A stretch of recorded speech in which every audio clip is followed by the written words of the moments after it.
108 ambulance சேவையை முழுமையாக அரசுக்கே வழங்கியிருந்தால் ஊழல் பெருகியிருக்கும் என்று பாமக இளைஞரணி தலைவர் அன்புமணி ராமதாஸ் விமர்சித்துள்ளார்.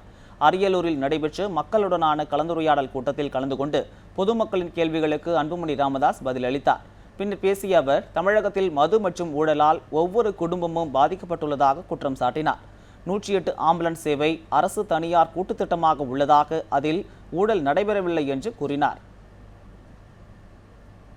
மற்றும் பெரம்பலூர் மாவட்டத்தில் தனித்தனியாக சிறப்பு வேளாண் பொருளாதார மண்டலம் ஸ்பெஷல் ஆக்ரோ எக்கனாமிக் ஜோன் உருவாக்கி அரியலூர் பகுதியில் முந்திரி மற்றும் நிலக்கடலை சம்பந்தமாக இங்கே சிறப்பு பொருளாதார வேளாண் மண்டலத்தை நிறுவி அங்கே இதற்கு பதப்படுத்தி பாதுகாத்து பேக்கேஜிங் செய்து வெளி மாநிலத்திற்கு அல்லது வெளி நாடுகளுக்கு ஏற்றுமதி செய்கின்ற வேலை மையத்தை இங்கு உருவாக்குவோம்.